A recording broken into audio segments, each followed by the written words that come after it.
Okay, so one of the topics that, as I said, is going to be very much repeated on this channel is music and the relationship with urban culture and black people in general. And just to point out the absolute hypocrisy that we see, you know, there'll be someone that you'll come across and they'll be say, no, I'm absolutely against gang violence, drugs, all of those things. And then until they drive off. And then, you know, in the car, they're hard. Getting it in. You know? That's what their music's saying. That's the things that they listen to. Yeah, fine. They're not really affected by it, you know, but they support it. And I think one of the crucial things that you'll come and see in the video that I'm about to show you now is that artists know how their music will affect the people who are buying it.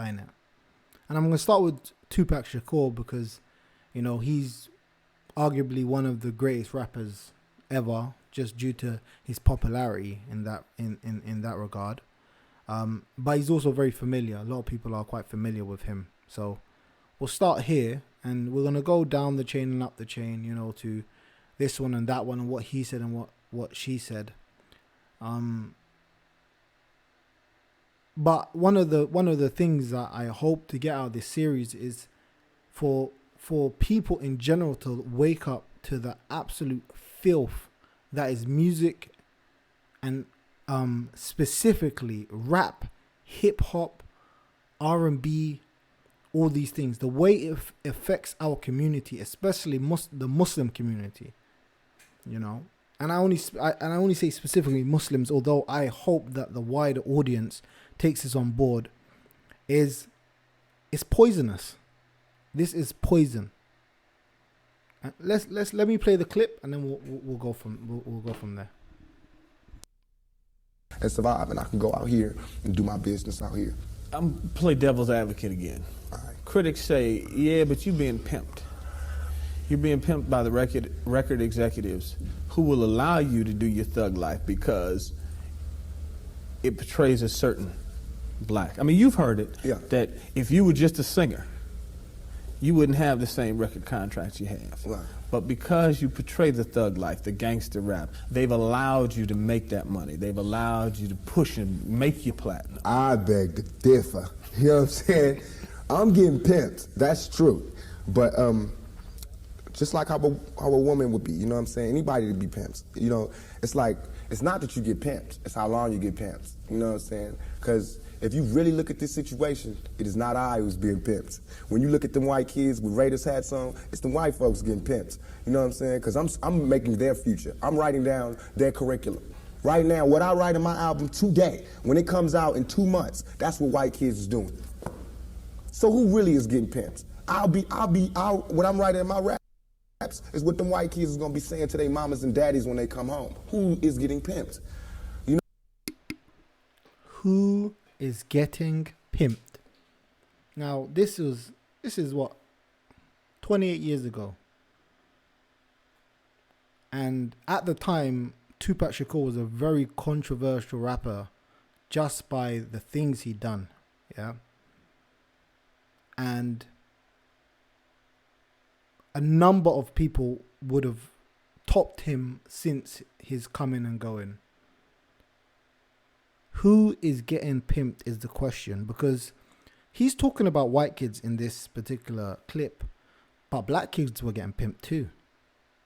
His own community, which he believed he was a big proponent of, was getting pimped too.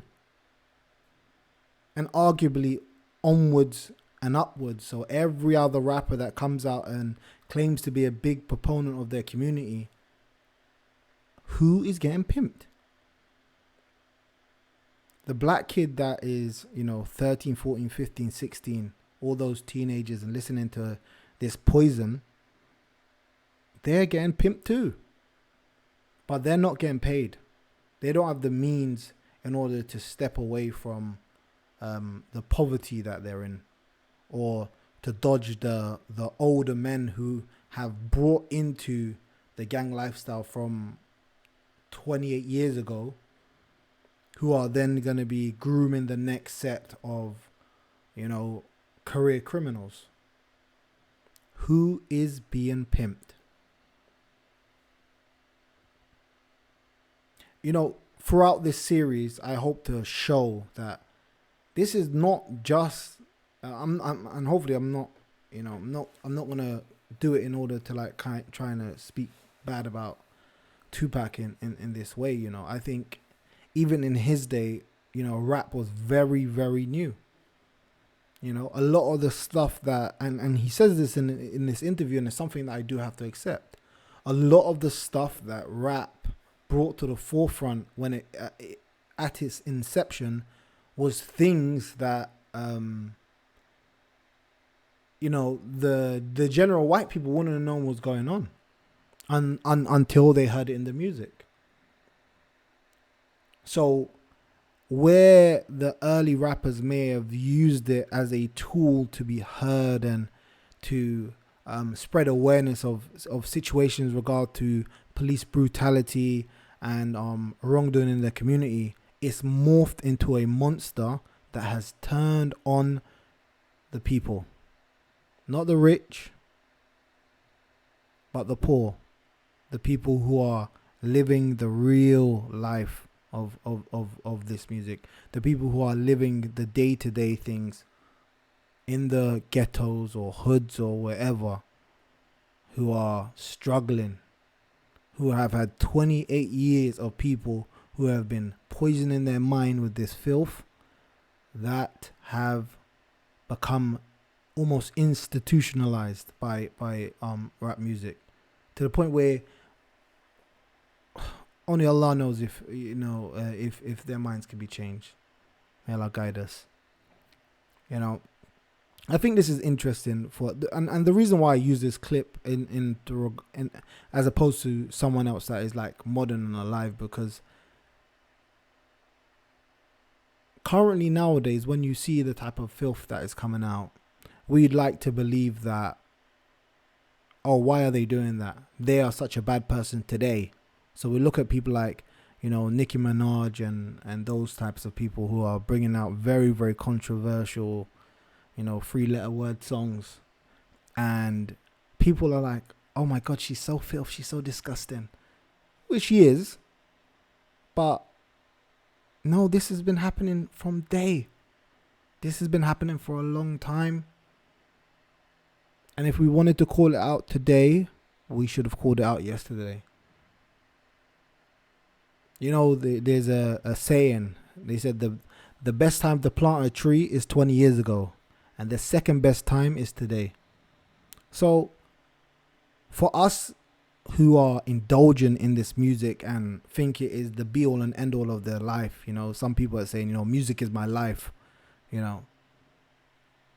what is the tree that they're planting today going to produce? Because we already know what the tree that was planted more than 20 years ago has produced. It's produced things like the music that certain people have put out.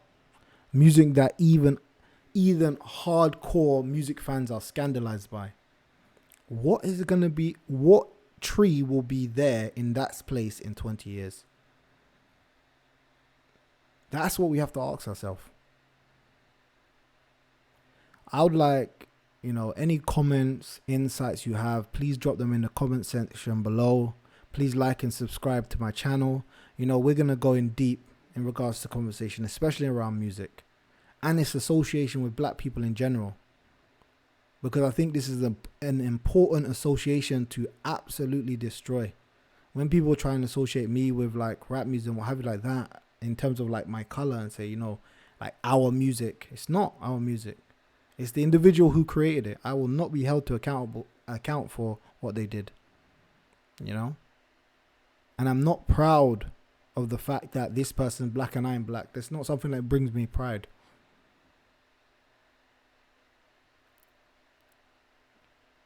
I hope to go forward with this series to, open up our eyes in regards to music and cultures which we should be absolutely leaving behind if we want to be prosperous, if we want to be a community of people, alhamdulillah, who are guided, who have families, who are not corrupted by this mess.